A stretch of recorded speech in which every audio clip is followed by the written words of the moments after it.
بسم اللہ الرحمن الرحیم۔ السلام علیکم ورحمۃ اللہ وبرکاتہ۔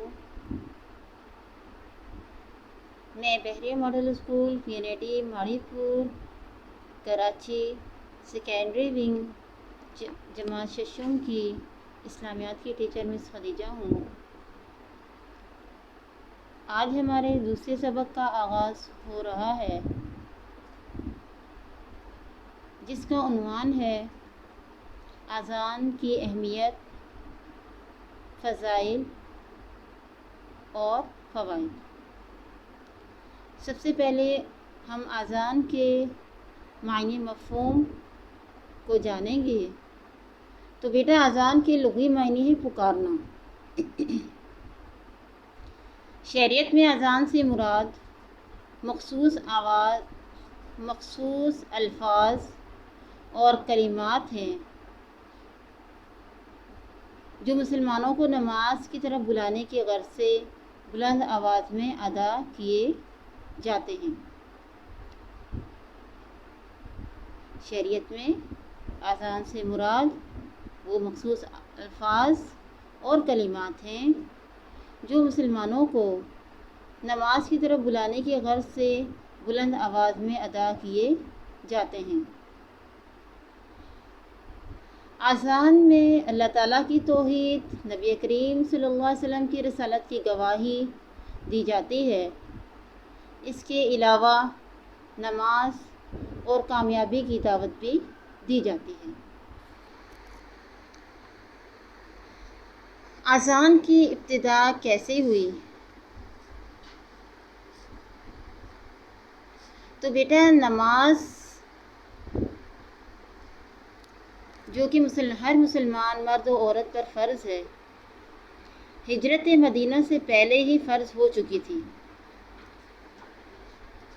جب نبی کریم صلی اللہ علیہ وسلم نے مکہ سے مدینہ ہجرت نہیں فرمائی تھی اور آپ مدینہ ہی میں تھے، تو اسی وقت نماز فرض ہو چکی تھی۔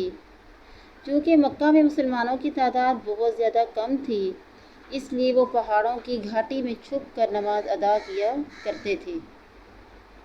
لیکن ہجرت کے بعد مسلمانوں کی تعداد میں روز بروز اضافہ ہوتا چلا گیا۔ اب مسلمانوں نے اس بات کی ضرورت محسوس کی کہ مقررہ وقت میں نماز کے لیے بلانے کا کوئی طریقہ اختیار کیا جائے۔ چنانچہ اللہ تعالیٰ نے چند صحابہ اکرام کو خواب کے ذریعے اذان کے کلمات سکھا دیے اور نبی کریم صلی اللہ علیہ وسلم کو وحی کے ذریعے اذان کے کلمات سکھائے۔ جب صحابہ اکرام رضوان اللہ عنہم اجمعین نے حضور صلی اللہ علیہ وسلم کو اپنا خواب بیان فرمایا اور اذان کے کلمات بتائے، تو نبی کریم صلی اللہ علیہ وسلم نے ان الفاظ کی تصدیق فرمائی اور فرمایا کہ اللہ تعالیٰ نے مجھے بھی اذان کے یہی کلمات وحی کے ذریعے سکھائے ہیں۔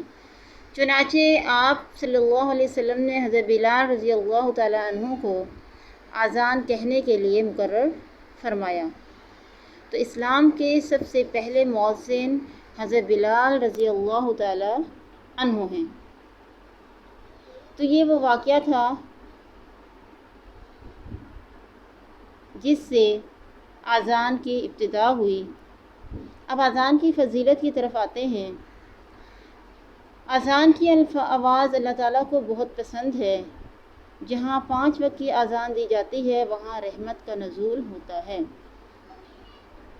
اذان دینے والے کو مؤذن کہتے ہیں۔ مؤذن اللہ کے اہم فرض نماز کی طرف بلاتا ہے، وہ نیکی اور کامیابی کی طرف دعوت دیتا ہے۔ مؤذن کو اللہ تعالیٰ آخرت میں بہت بڑے انعام سے نوازیں گے اور دنیا میں عزت کا مقام عطا فرمائیں گے۔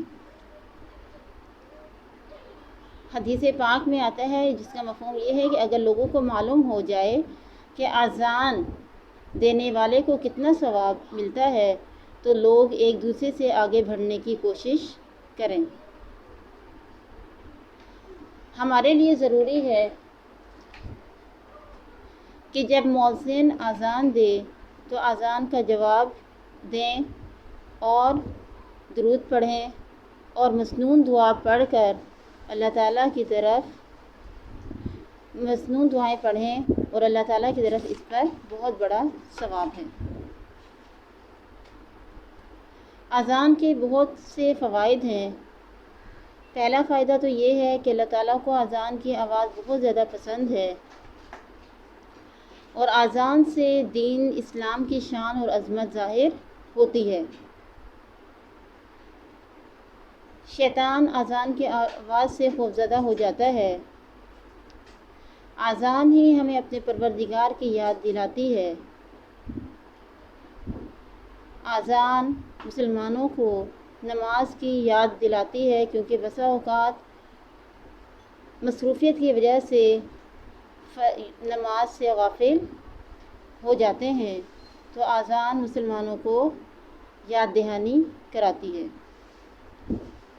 اور سب سے اہم فائدہ جو نماز کا یہ ہے کہ اذان پابندی وقت اور نظم و ضبط کا عملی درس دیتی ہے۔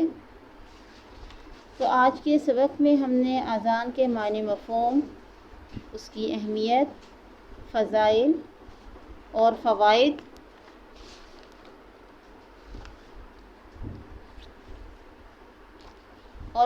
کو پڑھا ہے۔ امید ہے کہ تمام بچوں کو اچھی طرح سمجھ میں آ گیا ہوگا۔